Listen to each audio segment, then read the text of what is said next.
Good evening, everyone. Welcome to this latest edition of North Somerset Live, where some of North Somerset's executive councillors come on our social media channels and answer any and all questions that anyone wants to throw at us. My name's Mike Bell. I'm the leader of the council and the local councillor for Weston-super-Mare Central Ward, and I'm joined by three other colleagues today who I will ask to introduce themselves. So Annemieke.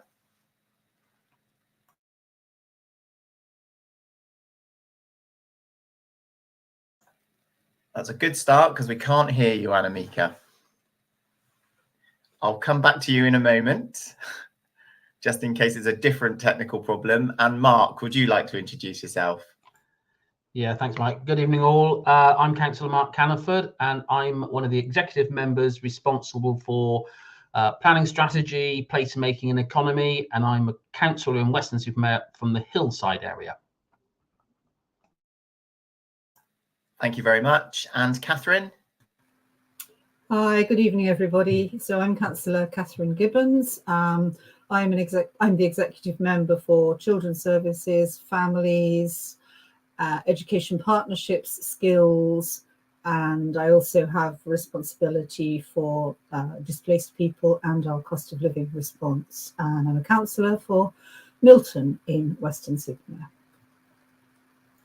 Thank you very much, Catherine. And Annemieke, either speak or give me a signal if and when you think you've cracked the sound problem, and we'll come back to you. So basically the format for this is if you want to put in your comments and questions in the chat, either on Facebook or on Twitter or on the other social media channels that you might be watching us on, YouTube and so on, we'll try and get through as many questions as we can over the next hour. We did have a couple of questions in advance, so I'm going to kick off with those. So we've got a question first up from Claire, which is that I'm going to direct to you, Mark, which is all about the housing pressures on North Somerset. And the new government has come in and started talking about the need to build many more houses, including increasing the targets for local councils across the country. So what does that mean for North Somerset? Thanks, Mike. Yeah, quite a change for us, isn't there, as a community and a council. So the government, after winning the last election, has been very clear about the fact that they see part of that economic growth in the UK around housing and building housing and getting people into that economic growth. As people probably be aware, or some will be aware, we build a plan for 15 years so we can have some idea about where the houses are going, have a strategy, have a plan in place called a local plan, which allows us to identify the sites that housing companies bring forward and developers, and we believe are suitable or appropriate places to build at the future housing need in the area. We did this through several plans and several consultations, 4 now, and we've got the Reg 19, which was the final one, which was going to go to the public for consultation before the election, just after the election. But as it happens, the government have changed that, and the government have asked us to relook at all those housing numbers. But I think it doesn't matter who you are on North Somerset Council and what party you represent, we now believe the figures the government are asking us to find housing for are extremely challenging. We all work together, all parties and independents all work together in the last reiteration and came together with a housing needs plan of about 15,000 houses, which we believed was appropriate. And the housing numbers were the sort of numbers that we needed in North Somerset over the next 15 years. However, the challenge is now that we have been told that we are likely to be asked for 23,805 houses. Nearly 9,000 more houses to be found in North Somerset. Just so members of the public are aware and our communities are aware, this is extremely challenging because if we don't do it, they'll just do it anyway without any of the controls, without any of the development controls that we can ask as a council and the contributions. They'll just get on and do it. So it's really important we all work together to make sure that we can come up with a plan, which is, you know, we're not going to like it. None of us are going to like it. None of us got elected because we wanted to build all over everything, especially green fields. but we have to do it, and we're going to have to get on and do it. So we're going to work with the public the best we can to make sure that we can find the space for those homes. Thanks very much, Mark.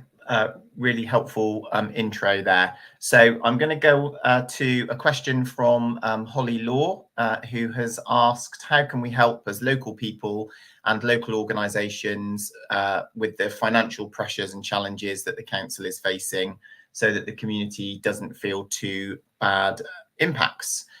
Catherine, do you want to kick off on this one in terms of particularly how the community and community organisations can support us?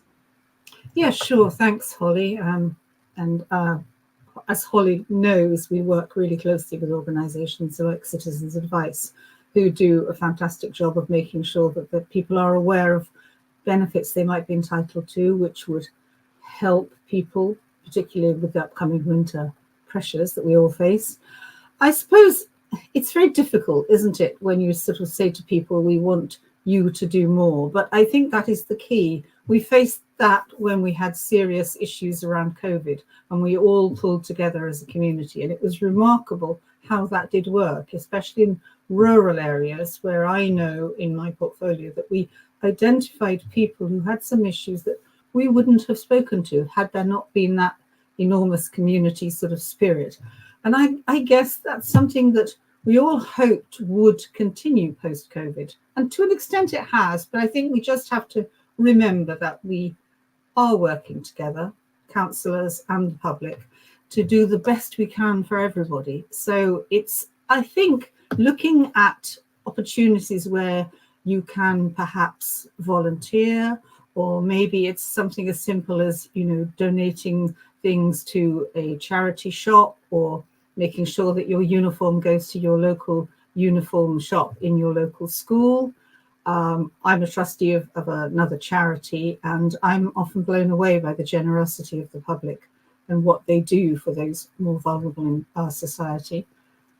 I suppose my message is that that is something we need to do as a society. It's not just because the council has financial difficulties. It's the right thing to build a caring and collaborative society, in my opinion. And of course, sorry, Mike, and there's lots of links on our website to different organisations that can help and advise. Thanks, Catherine. And I think the only thing I would add to that as well is that organisations and communities and individuals can help in two other key ways. The first one is to make sure you keep in touch and understand what's going on, because it's really important that we go on whatever challenges that we face as a community. We try to do it together, working in partnership. And a key part of that is being informed and understanding what's going on. So don't just rely on what you read on social media. Go and find out the facts, have a look at the council website, come along to one of our meetings. We'll be having meetings later in the year, which will talk about the budget challenges and the options and choices that we've got. Please get involved in those. And I think the other thing I would say is please be patient and respectful. You know, so patient because there are consequences to having fewer staff to do the jobs and less money. The consequences of that is that things aren't going to be done as quickly as they were before, or perhaps in some cases as well as they were before. So please be patient. And I say respectful because please remember that the hundreds and hundreds of people who work in all kinds of different roles for the council, looking after children, looking after adults, emptying your bins, running your libraries, a whole range of services. They're all doing their best, and they're doing it to try and get things done and deliver services for the community. So please be respectful, however frustrated or angry you might be about the things that you see. Please respect the fact that they are trying to do their job and get things done. Okay, I'm going to take the next question, which is from Lee, and this is going to be a good question because this is going to test whether Annemieke has cracked the microphone problem. So Lee asks, can you revise your plans to introduce 3 weekly black bin collections, as 2 weekly is just about enough if you've got children in nappies and dogs and so on. So what's the backstory there? Can we think again, Annemieke? Hello, can you hear me? Oh my goodness, excellent. Right, I fixed my sound. I'm not sure I can fix all the other problems. Right. I think it was Lee, wasn't it? Lee, I really sympathise. My children are much older by now, but there was a time in my life when I had 3 children under the age of 2.5, because 2 of them came in a package. So I'm very aware of what life is like when you have young children and the amount of rubbish that might bring with it. The proposal that we put together and that the executive has voted on is a proposal that says we will collect our black bins once every 3 weeks. And I know that that's going to be really problematic for some people, but for other people, that's going to be absolutely fine. And because we understand that that is potentially difficult for some families for whatever reason, whether it's because they have a big family and cats and dogs and very young children, or whether they have medical needs. We're putting together a package that means we will be reaching out to people who feel that for them this is not achievable. And so we have waste minimisation officers who can come and talk to families for whom this might be particularly difficult. And if we think that there's a very genuine need, then we will see whether there's something we can do to mitigate that. But I have to say that for the vast majority of people, having their bins collected every 3 weeks, their black bins, is absolutely doable. When we look at the content of our waste bins at the moment, we notice that about 45% on average are things that shouldn't be in the black bin, that could be recycled. And, you know, that might be food that could go in the food waste bin, or it might actually be things that are valuable, that as a council, if they go in a recycling box, we can then sell and have some additional income for. So while we understand that for some people it's going to be difficult and we want to minimise that problem, I think it's also very important to recognise that actually for a lot of people it is absolutely doable. And so we aren't going to change our mind on this, but please do get in touch with us if you feel that you have specific needs. Thanks, Annemieke. And the other thing I would just add as well is that I know that change is always difficult to deal with, but only over the border in the county of Somerset, you know, right across the county from Taunton to Frome to Yeovil, they have been having 3 weekly non-recyclable waste collections for some time. And although it was hard to make the adjustment at first, it's now working really well, and the feedback that they've had there has been very positive. So all I would say is, you know, give it a fair chance, because actually it could be more doable than you perhaps might think. And Annemieke, did you want to come in again? Yes, I think the other thing that's really worth pointing out is that one of the side effects of doing this is that we're going to be sending quite a lot less to landfill, which is obviously a really good thing for the environment as well.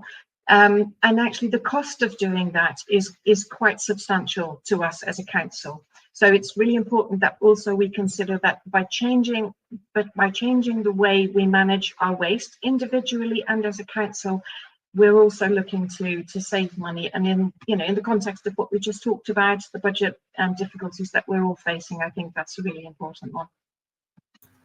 Can I just mention, and also Annemieke, there'll be improvements, won't they, in the way we're collecting the recycling. So there'll be opportunities to recycle additional items like vapes. There'll be separated compartments. So hopefully people will be putting much less stuff into the black bins.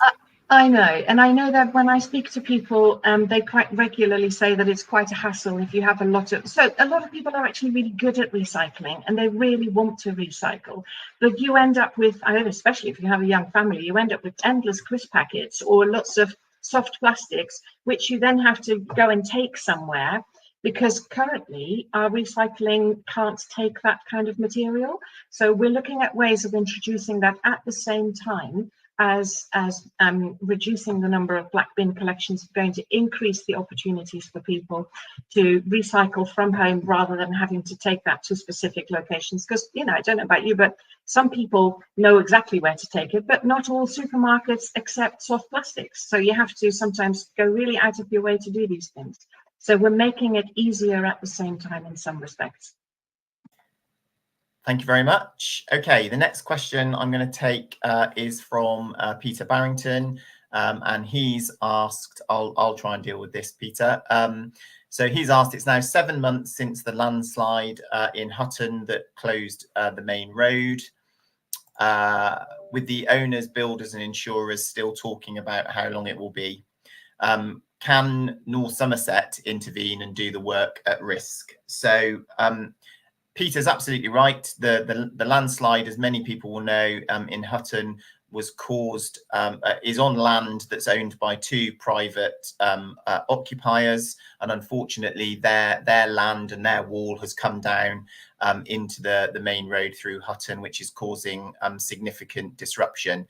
The council has been working really closely with the parish council, with the residents and others to try and resolve this issue as quickly as possible. But ultimately, the liability rests with the homeowners and their insurance companies. I'm pleased to say that some progress has been made in the last few weeks with one of the owners in particular to progress some work. So hopefully that will start very soon. And we're doing everything that we can as a council to encourage that and mitigate any impacts on nearby residents. The fundamental problem is, we spoke about it at the beginning, we're in a very difficult financial position, and what wouldn't be appropriate is for us to take on the financial liability and risk of carrying out the work and potentially letting the insurance companies off the hook.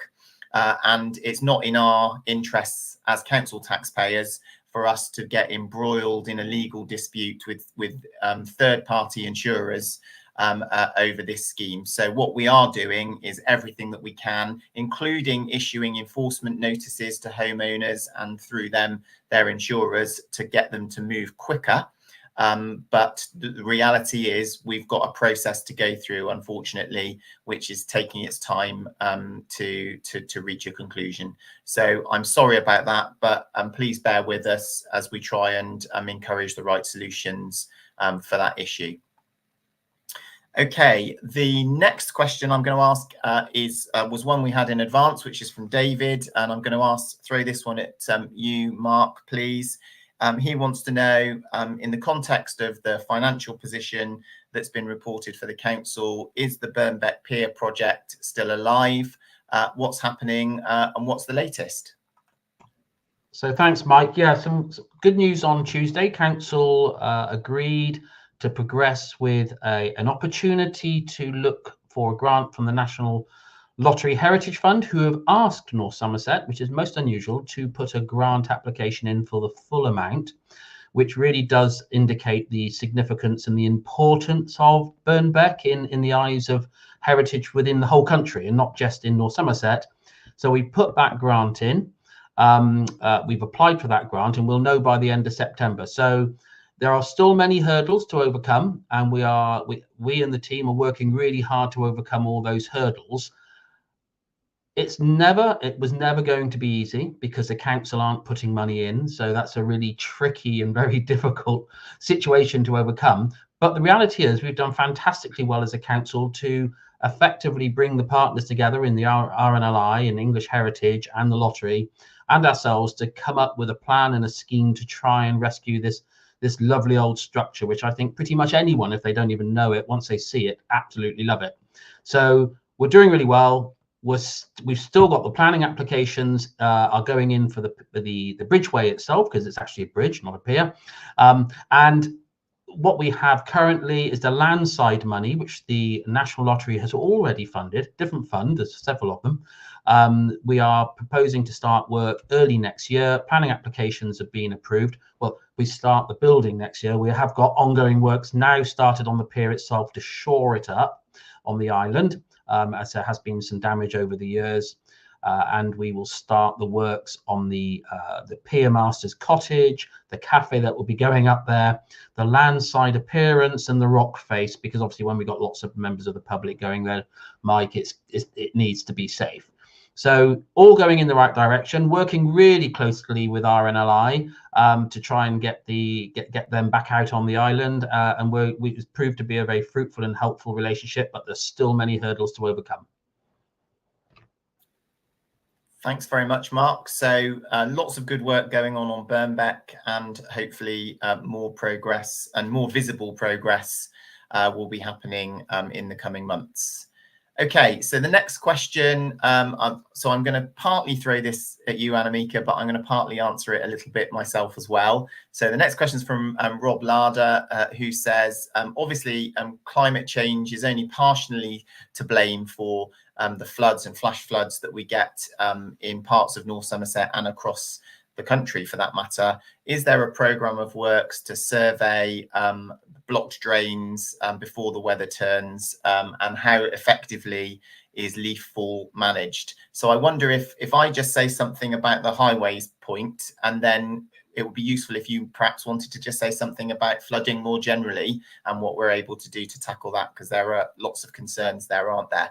So in terms of highways, absolutely, we do go out, Rob, and survey all of our roads and our highways infrastructure, and maintain a list of the condition and what work is required.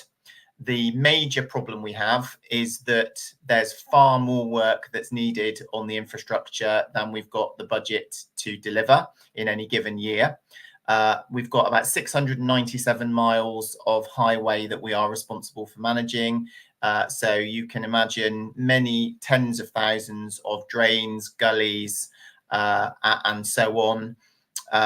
We've also got, I can't remember what the figure was, it's something like 150,000 trees that we're responsible for maintaining across North Somerset. So a huge number of trees, which obviously are beautiful at some times of the year and a bit of a nuisance when it comes to maintaining the highway infrastructure at other times of the year. So we absolutely do our best to prioritise the work. If you do see an example of flooding or a blocked drain or a blocked gully, please do report that on the council website so that we can make sure that it is investigated. And if work is possible, we do it as quickly as we can. But fundamentally, we urgently need more money to invest in our highways infrastructure.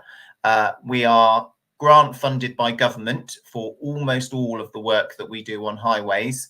In real terms, that funding has been frozen for about 15 years.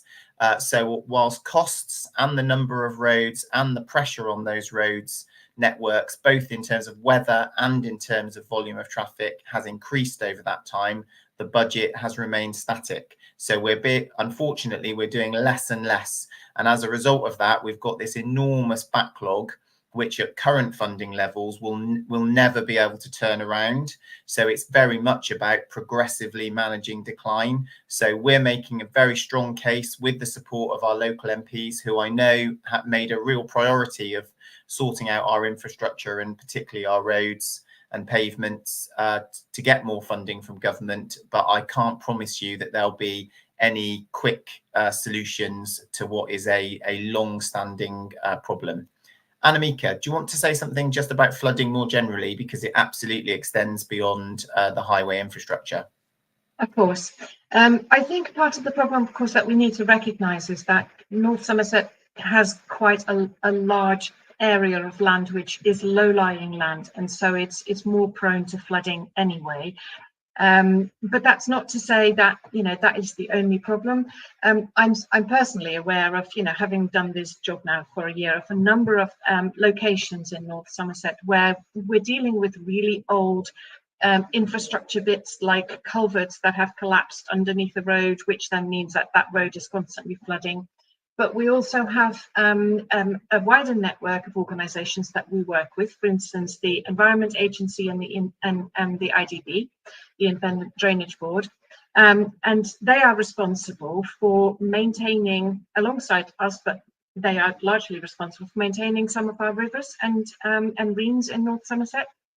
Now, I know this sounds like I'm actually kind of, sharing the blame with other organisations, but the problem is that organisations like the Environment Agency have an awful lot of government funding for capital projects, but it's quite a historic thing that they don't really get enough money for maintenance. And what we really want in areas like Somerset and North Somerset, where we have a lot of maintenance on our rivers and reams, is those need to be maintained. They need to be looked after so that they don't fill up with rubbish, so that the water flows, but also that there are nature-based solutions to where perhaps we could make the river do more wiggling, for want of a better word, so that you slow the flow of the water. All of that work is part of sometimes capital, but a lot of that work is maintenance funding.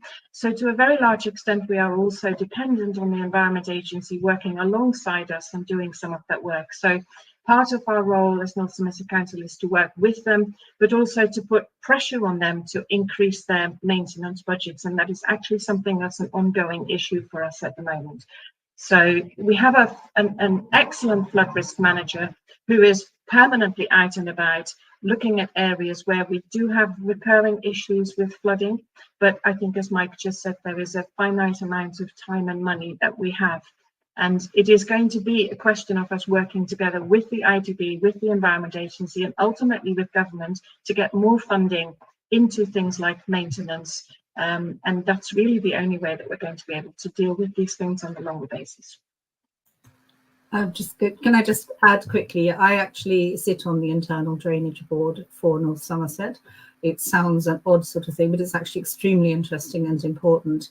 And at a recent meeting, we had to take some decisions, and we will be engaging in a conversation with the Environment Agency around their financial challenges to ensure that that essential maintenance of the waterways does happen this year, and that we're not impacted by any cutbacks in that area, because we all know that that will cause greater problems in the long run. So I can concur with you, Annemieke, that, yeah, the internal drainage boards in this area are working very closely with the Environment Agency and taking a very proactive stance to make sure that this year's maintenance programme will go ahead.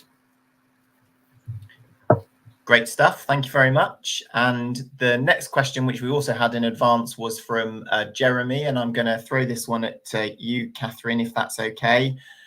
So Jeremy said that he'd read a story that it was a birthday celebration for the campus in Weston-super-Mare, but he'd never heard of the campus. So what was that all about?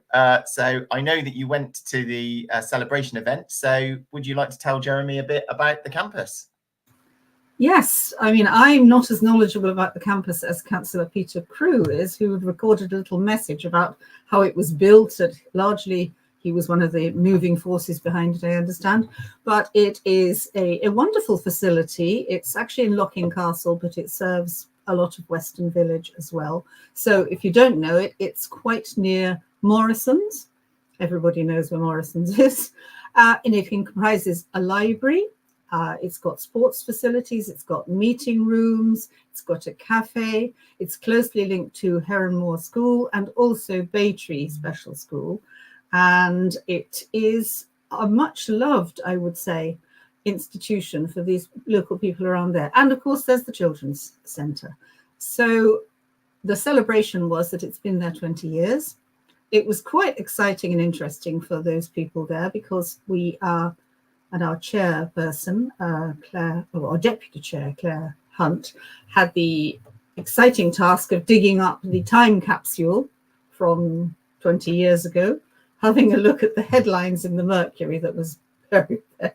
And let's just say that it seems that council challenges and dissatisfaction with services isn't a new thing, because those headlines in that one buried 20 years ago were exactly the same as today.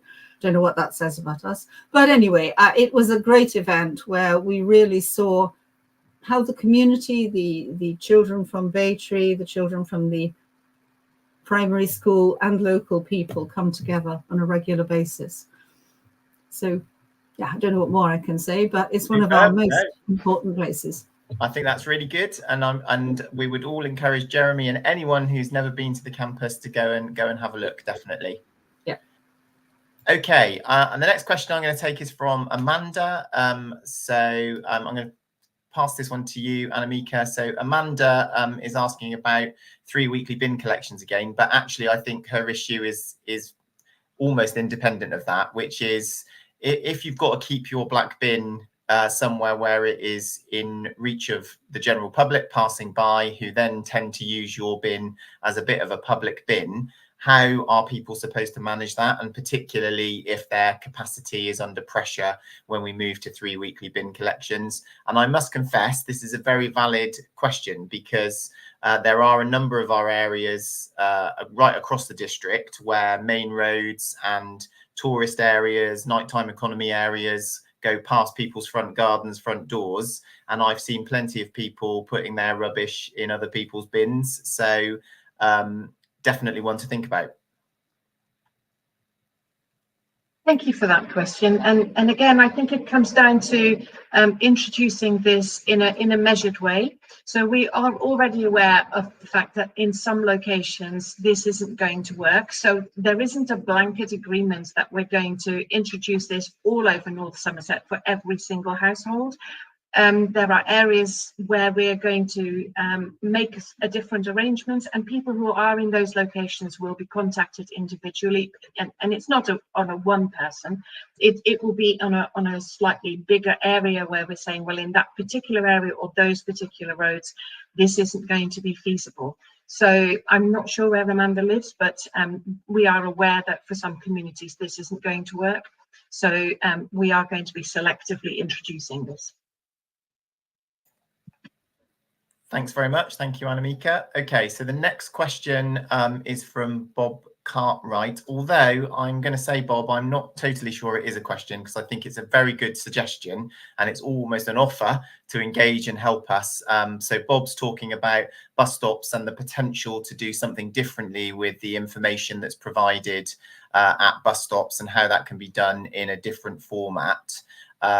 So what I would say, Bob, is if you can make sure that you contact, and I know that you'll have already done this actually, Bob, because you're very engaged, but if you can contact Hannah Young, our executive councillor for highways and transport, I'm sure she'd be really pleased to discuss that idea and see if there's more that we could do to make the most of the bus stops. We're currently linked to the bus service improvement programme, going to be replacing and refurbishing a couple of hundred bus stops across the district, including improving signage and information. So this is absolutely the right time, as you know, Bob, to have conversations about that and how we can further improve that.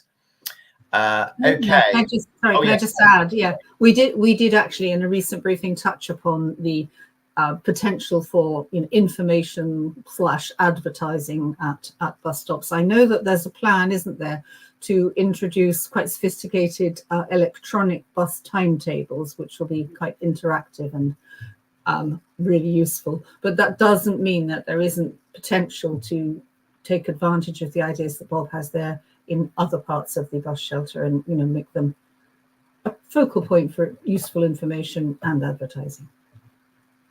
Absolutely. And I wonder whether this might be the appropriate moment, Annemieke, because I know you wanted to, Annemieke, amongst your many responsibilities, you were also leading on our rural strategy. And I know that good transport links is really important to our village communities. And you were absolutely instrumental in securing one of the new West local services for your villages that you represent. So do you want to just tell people a little bit about how that works? Absolutely, I'd love to. I really would, actually, because it's I feel really passionate about that. So for those of you who don't know, I represent the villages of Felton, Winford, Redgewell, Dundry, Barragurney and Flaxbourton. And although Flaxbourton on the A370 has good bus connections, that's absolutely not the case in the rural communities like Winford and Felton and Dundry.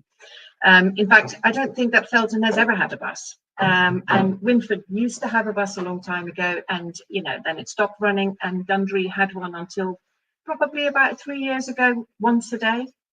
And then that finished as well. So when I was campaigning to become the councillor for the ward, almost everybody I spoke to said how bad it is that there's no good public transport in communities like these. And it is really important that they do, because if there's no bus transport, you don't have access to shops or libraries or the council for that matter. You can't go to a doctor's surgery, you can't go shopping. And it means that people who don't have a car are completely reliant on others to take them to all of those facilities, and it's very, very isolating. So there is an awful lot of isolation in rural communities. And so when I heard about the West Local funding being made available for local communities to put bids together for a service that would really support their community, I thought that would be a really good idea. So I put surveys out throughout the villages on our local chat groups and Facebook groups. I had about 200 responses from people. I asked them where they would want to go, what their preferred bus stops were, what the timetable should look like, whether it was, you know, commuting or shopping or going to doctor's appointments. I had a huge amount of information come back, and then I did some more investigating, and I found a bus company that was very keen on doing community services.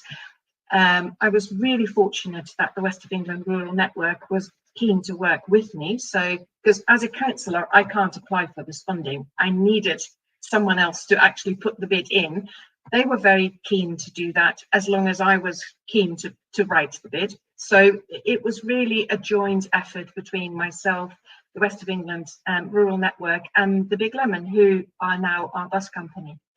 So fast forward a couple of months, and by July we were told that our bus service was going to be funded. So they started running 2 weeks ago, and we now have 3 buses a day that trundle through the villages. They go from Felton through Winford to Dundry into Bristol. They stop at all the important stops, including shops and the train stations, and you know, people are really pleased about it.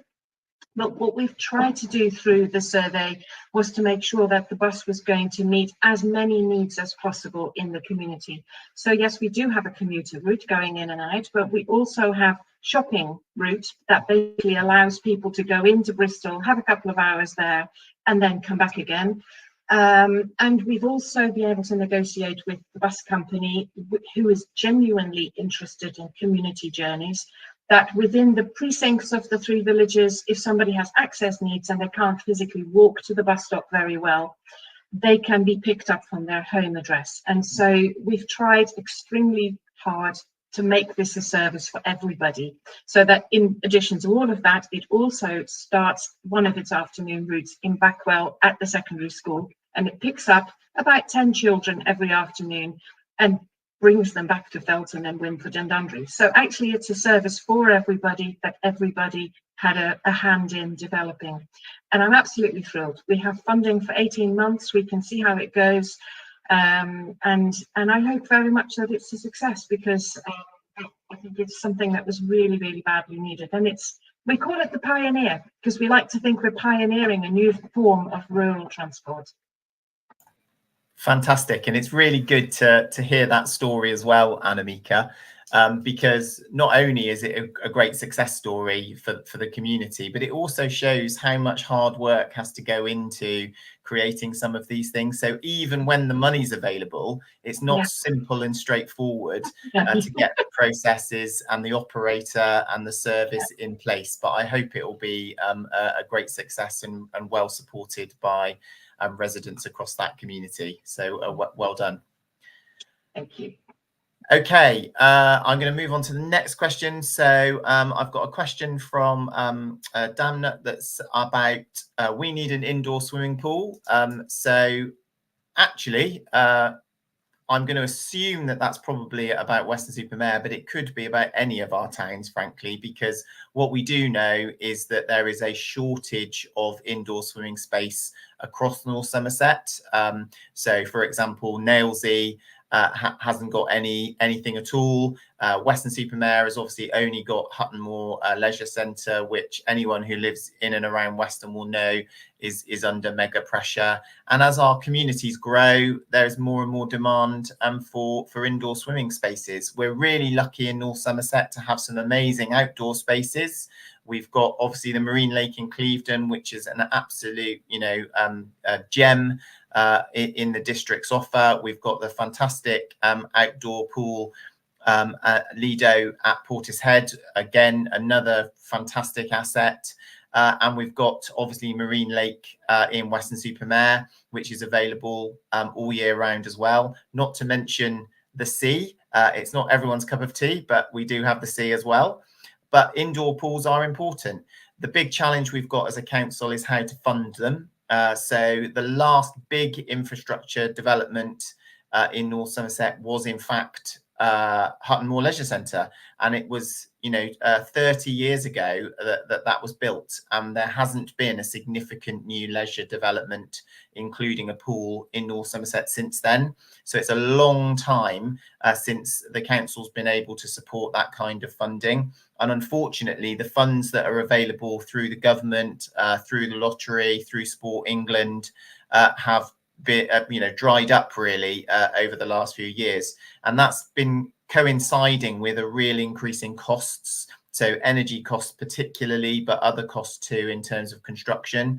So we are still working on a leisure strategy for the whole district, how we can invest in our leisure centres, including how we can deliver more indoor swimming space. But what I would say is that in the current circumstances, unless something changes in terms of national funding, we're not going to have any quick solutions in terms of new indoor swimming space.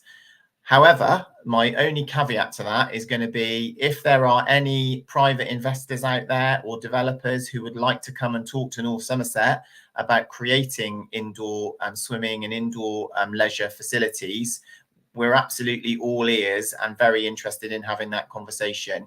I've reached out, I know Mark has as well, to some of the developers that have created schemes in other parts of the country and asked them to come and take a look at North Somerset. I think there is a good captive market here in the district. We have a lot of visitors, of course, so it's not a question of it not being on the table, but we've got to come up with a viable way of delivering it. So I'd love to say watch this space, but I'm probably going to say don't hold your breath, I'm afraid, but we are definitely working on it. Did you want to come in, Catherine?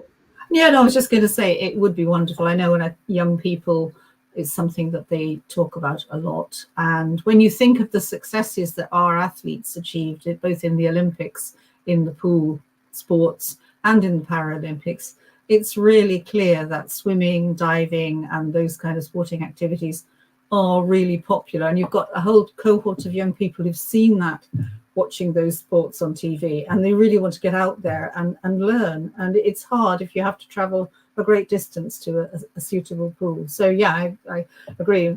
We're just waiting for someone to come in and offer to build us a fantastic pool. Thanks, Catherine. Okay, so I've got a question from Brian, which has partially been answered by Chris. So Brian says, will the council erect a plaque or hoarding to recognise the ex-RAF locking sites history? And Chris has replied to say, well, actually, there is already one by the Radiowi Community Centre on Locking Parklands on the former RAF camp. But I'm very happy to ask our team to have a look at that and see if there is more that we can or should be doing with the ex-service organisations and so on to look at that. Mark, do you want to come in? I did as well. Yeah, just briefly, and to Brian, I mean, I got to Weston-super-Mare through RAF locking when I was a child, and my father was in the RAF there. But the community centre, the Radiowi Community Centre, is a fabulous place. It's got lots of history in it. I think they have a full-time member of staff there as well. So if Brian's ever in the area and he wants to knock on the door and have a chat about some of the history and I think they could be really, really welcome to that. And I think they do quite a lot around that because they do recognise the names down there. They do recognise the fact that it used to be a large RAF camp. And I think if he's there, pop in. I think they'd be delighted to see him.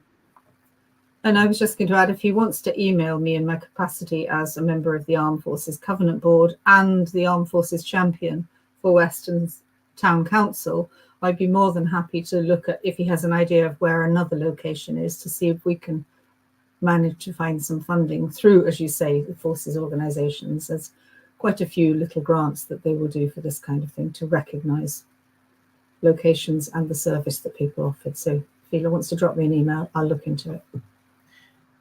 Good. Thank you very much. Okay, next question is from Peter Every, who says, what about Weston having a hospital fit for purpose?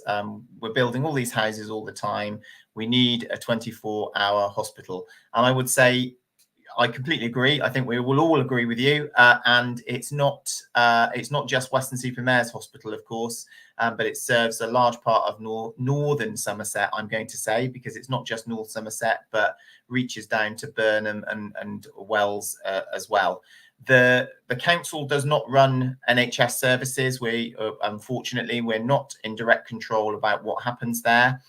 What I can tell you is that through our public health team, through the work that we do as councillors, we have consistently asked and campaigned for the retention of the 24/7 accident and emergency department, and made the case for more investment in health services. Where we are able to directly control things, I think we've been really helpful.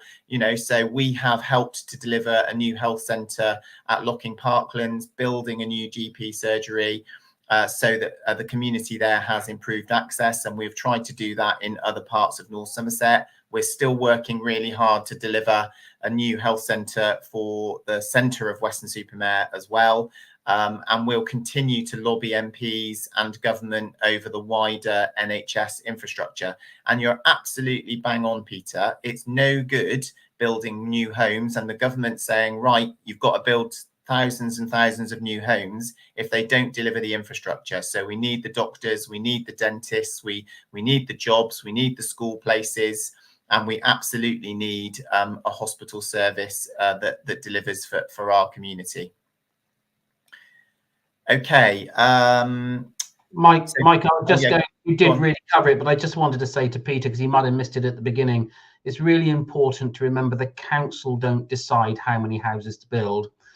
We're left with the task of trying to work out where to put them. So Peter, when you think that we now in the next planning period are being told to build 23,805 houses, you're right. And as a community and as councillors, we need to work together to try and pressure government to give what we need in terms of our hospital, because we are forced to build houses. When our planning committees sit down, they don't sit there thinking, right, let's build houses. There's no benefit to North Somerset.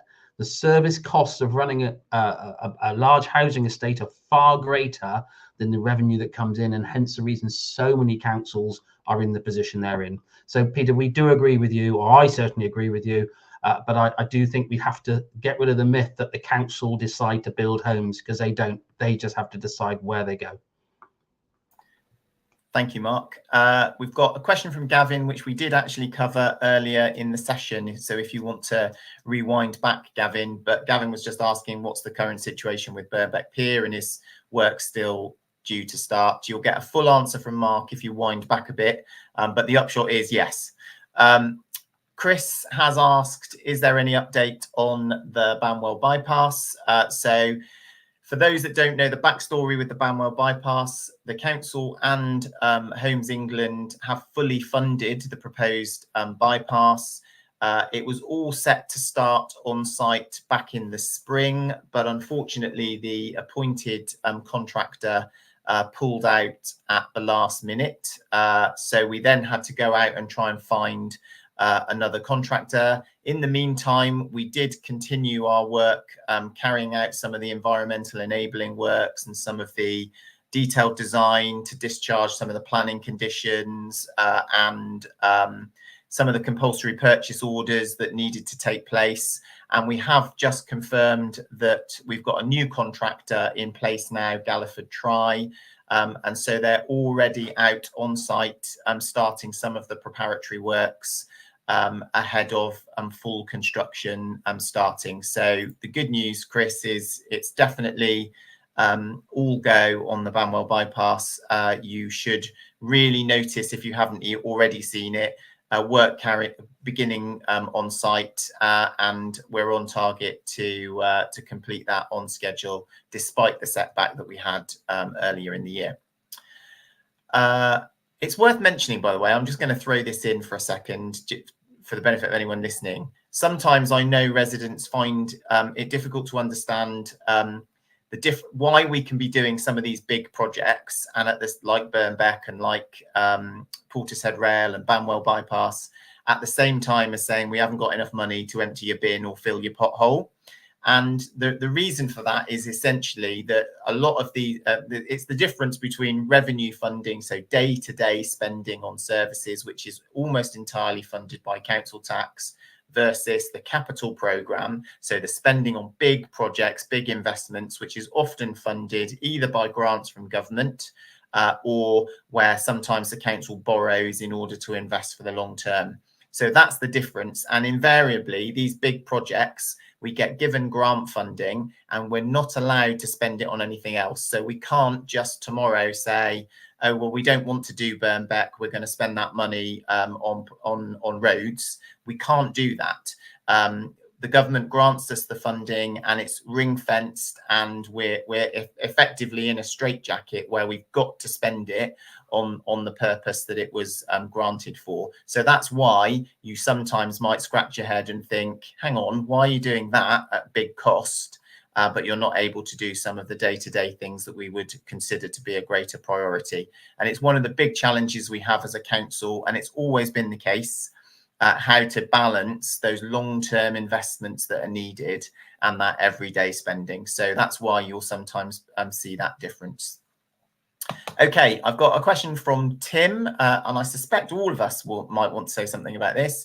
So Tim says, one of the great things about North Somerset and Weston is the thriving arts and culture scene. We've got super culture, front room theatre, lots of other stuff going on right across the district. Funding is really important for a lot of these cultural organisations. What is the council doing to try and help them to continue to thrive and succeed? So, Catherine, do you want to have a kick off on that one? I can certainly have a go. I mean, I know that Weston Town Council, for example, works very closely with a number of these organisations to support them, not just with small amounts of money, because obviously Town Council doesn't have the huge budgets that a unitary authority ideally has, but it's about supporting them to get the right grant funding bids in and to work closely with the Arts Council and other funding organisations. And obviously Mike Solomon's not here, but he's heavily involved in this because arts is his portfolio. I'm trying to think what else I was going to say, and it's gone right out of my head. Sorry. Yeah, I mean, I obviously work quite closely with schools, educational organisations to dovetail the kind of arts activities that go on and see where there's kind of synergy there as well. Mike, you might want to have some more ideas about the actual funding. Yeah, and I was just, and it's fairly limited. Yeah, just to firstly assure you, we are absolutely very closely linked in with Superculture, Front Room, and some of the Art Space and some of the others, Tim. We have supported them in working with Arts Council and with a cultural strategy for North Somerset to help underpin particularly the status of Superculture as a national portfolio organisation. And by the way, we've got others as well. We've got Trigger Stuff based in North Somerset who don't who have national and an international reach in terms of what they're doing. So we really do have an incredibly vibrant scene.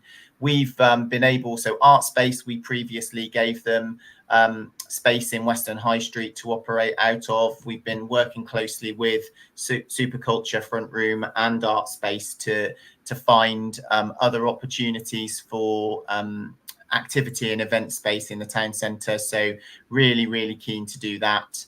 And of course, as part of our Improving Western programme, we are investing in the Tropicana, and very much the ambition there is for that to be another thriving events and cultural space. So there's lots going on. What we're not able to do in the way that we probably could 20 years ago is give lots of grants out to community organisations. And anyone who's involved in a community organisation would tell you that, you know, North Somerset Council doesn't give out a lot of grants, and that's absolutely true, because most of our money now is concentrated on core statutory and essential services. But we're absolutely doing whatever we can to play a supportive role with the arts and cultural organisations, and we're incredibly lucky. Yeah, and it's about us having that supporting and facilitating role in terms of seeking out grant funding, isn't it? So there's a series of questions from Lucy, but they're all related to the same theme, which I'm going to ask you to comment on, Annemieke, and it is, what are we doing about the rubbish everywhere? So particularly in Weston, but what are we doing about the rubbish? Bins are too small, there's too much rubbish. What are we doing to try and tackle this? Well, thank you for that question. And I think it's a really important question because, you know, Weston is obviously an area where a lot of people like to come for day trips, for holidays, and it's really important that Weston should look its best, and that's what we all want. And we love that so many people come to the beach. You know, over the summer, it's been really busy, especially when the weather has been good. It's, you know, I know beaches are always a little bit weather dependent, but you know, it's lovely to see so many people wanting to come and enjoy it. And I think that the vast majority of people are very good about their litter, and they, you know, they don't drop it anywhere. They use the litter bins that are available, and we do have a lot of litter bins. I'm just looking through some of my notes that I read earlier. We've got 40 litter bins all along the seafront, and they're emptied every single day. We have a beach buggy in the summer that provides extra rubbish collections, and then 7 days a week. And we have a litter picker who works on the busiest days and in the evening. So we do a lot to try and keep litter to an absolute minimum. But it is a very sad truth that there are people who don't take that so seriously and who don't dispose of their rubbish responsibly. And I think that's a really big problem. And I think it's not just a problem at the beach and in Weston-super-Mare. I think we're seeing that all over the country. There are just people who think that it's okay to drop their litter. So it's not that we don't do anything about that either. I think this year alone, we've issued 72 fixed penalty notices for littering in Weston, and we've increased our patrols on the seafront. We give out biodegradable bags to people so that they can take their rubbish home if the bins are full. You know, if it's a really, really busy day, there is going to be a moment where that bin is full, and that's why we have the biodegradable bags. So I think we feel quite strongly that we do quite a lot, and yes, you could argue that we could do more, that there is always a possibility to do more. This year, for instance, what we did, we put stickers on our seafront bins, we put up banners in a number of locations, and then we sprayed some stencils saying to people, leave only footprints. And actually, that's a really nice message to give people. You know, come to the beach, but just leave footprints, don't leave your rubbish. And I think if we're all a little bit more responsible, all of us collectively can make sure that Weston looks its absolute best at any time of day. And I think that's really important. I would like to leave people with that message, say, just leave only your footprints, don't leave your rubbish. Quite right too. Thanks very much, Annemieke. Right, and then I think we've got a couple of minutes left. So I'm going to take one final question, and then I'm just going to invite my colleagues if there's one final thought that they want to leave everyone with this evening.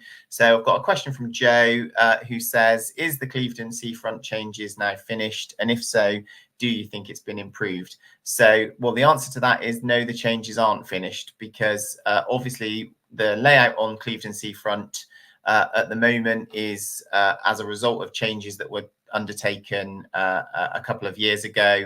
Since then, we've engaged with the community, listened to the feedback that the changes weren't popular, and so further work is planned. At the moment, the intent is that following the consultation and engagement, including a recent drop-in event that took place in Clevedon, we'll be looking to start work on site in February, with a view to finishing the changes by the summer of next year in Clevedon. And that includes things like the reintroduction of the sea-facing parking, the removal of the two-way cycle path and the wavy lines and so on. So absolutely it isn't finished. And what I would say, Joe, is come back in the summer of next year and ask the question, and we'll let you know whether we think we've done the job well enough. Okay, I really appreciate everyone's time and engagement tonight and all the great questions that we've had, which was a really good mix. And I'm just going to invite my colleagues if they've got one final thought that they want to leave our viewers with. So Catherine, would you like to go first? Yes, I'll be really brief. We've talked a lot about the litter and issues with rubbish, and I know Lucy was talking about the fact that the recycling gets spilled because our bins aren't big enough. I suppose, going back to an earlier question, this is an area where we can all kind of play our part by being really careful with our recycling, and maybe getting one of those nets and putting it across the top so that doesn't happen. And the other message I suppose I have is that we do try really hard to consult our residents and engage with them. So although it might not seem the most exciting thing in the world to respond to a consultation from North Somerset Council, the more you do it, the more we will hear from a wide range of residents, and the more you might actually be a little bit more happy with what we do.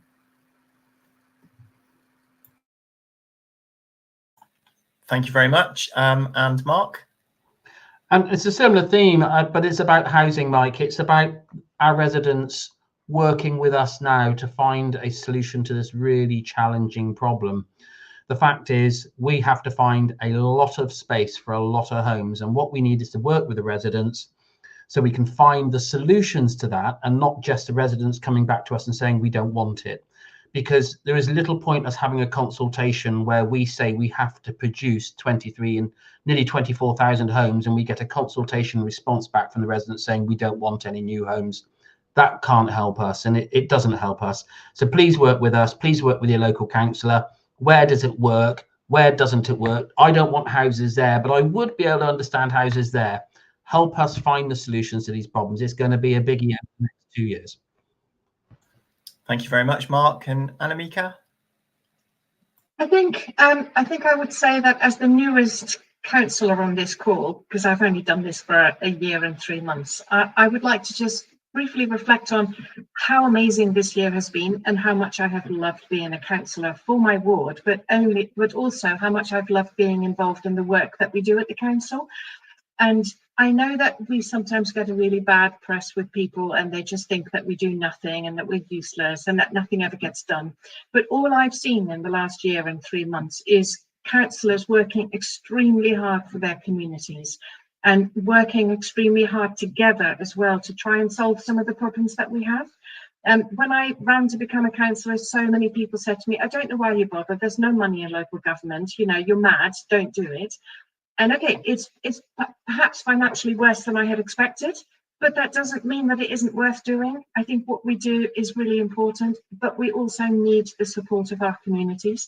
So as you know, Catherine and Mark just said, we can only do this if the communities are with us. So we work hard for you, and it would be great if you could come to us with your problems and let us know how you can help us or how we can help you. Both is really important, and I'm really grateful that you've given me that opportunity. Thanks very much, Annemieke. And the only thing I'm going to say is to echo that theme, really. And it's exactly what I said to our councillors at our full council meeting when all 50 of us gathered to debate various issues on Tuesday evening. And that is, we've got to be focused on trying to find solutions and working together to find solutions. It's really easy, isn't it, to articulate the problems and the challenges, and we can all see those and experience those all the time. What's much harder is to find the solutions that will help us to improve. So let's all work together to identify ideas and solutions, find ways that they can be implemented, and build a stronger and hopefully a more open, fair and green North Somerset for the future. So I really appreciate you joining us this evening, and we look forward to seeing you again next time. Thank you very much.